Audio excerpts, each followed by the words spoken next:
979 1055 Kiss FM. That is Loud with Modern Loneliness. It is Listen, It's Liz. And I am pretty pumped for this. On the phone, I actually have Chris Johnson from Berkshire Farm Center. And Chris, good morning. How are you? Very good, thank you. How about you? I'm doing good. And Berkshire Farm Center, berkshirefarm.org. You can find them on Facebook, on Instagram, on YouTube, LinkedIn. You guys are celebrating May because May is National Foster Care Awareness Month. We're going purple. And, I mean, how does it feel to be in the month of May?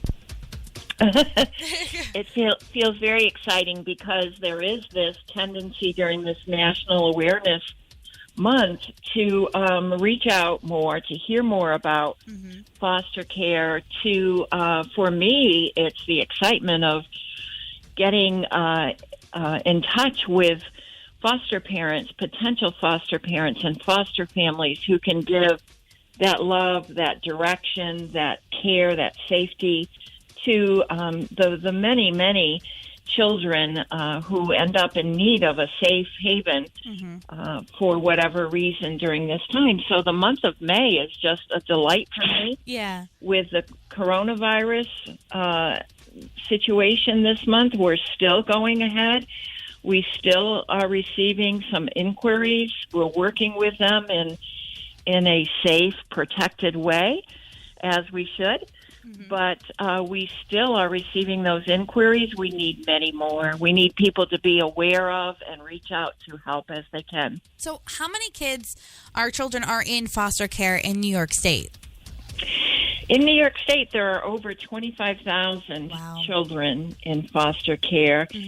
And as probably you know, and most of the listeners would know, these children are often in foster care. There's absolutely no fault of their own. They're there because of abuse or neglect or abandonment.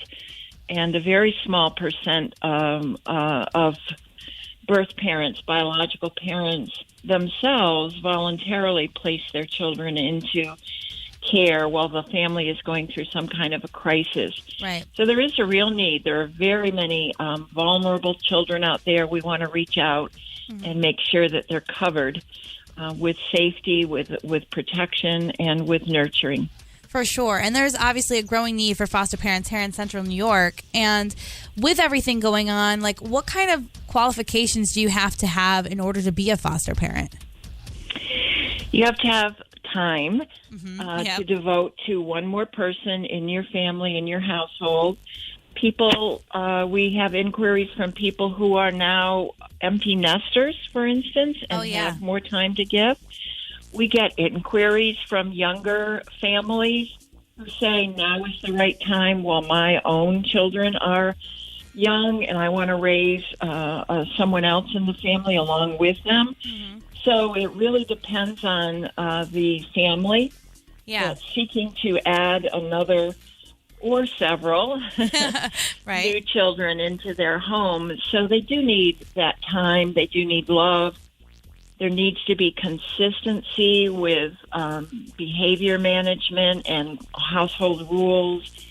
There has to be understanding of the needs of these children and where they're coming from, what's happened to them, and, how we can help. So there has to be those kinds of things. Also, someone needs to be teachable. Because we as a Berkshire Farm Center staff will support and train and help out whenever it's needed. So the foster parents, when needed, will need to be able to reach out and say, hey, can you help me with this? Yeah, for sure. Berkshire Farm Center, berkshirefarm.org. And if people want to get more details about becoming a foster parent, any of those reasons that you just said, of like great reasons to have, kids in the house or help out when you can, they can go online, correct? Exactly, yes. That's the best way. We can then direct you from there. Yeah. And I think especially during quarantine, we're finding out what truly is important, and that is making sure that our families are safe and that we are making sure that our homes are safe. And, we should be, if you have the ability to become a foster parent, being able to give that gift to a child is very, very rewarding, I'm sure. Yes, absolutely. My husband and I ourselves come from a history of doing foster care when we were younger. Mm-hmm. We then adopted a sibling group of 4 out of foster care. Wow. And now we're raising our grandchildren. So, oh, my goodness. Yeah, so we understand the need and have done whatever we can to reach out and help. Mm-hmm. Well, we are so excited to be going purple with you because this is something very important to bring awareness to. And May is National Foster Care Awareness Month. We're going purple with Berkshire Farm Center. So if you want more details about it, you can get links over on our website at cnykiss.com. You can also head over to their website at berkshirefarm.org. And Chris, thank you so much for talking to me this morning. Thank you so much. Thank you for being there to help connect us. Of course. And if you want more details to go purple, head online now at cnykiss.com. 1, 2, 3. Don't you dare channel surf. More Listen It's Liz is next.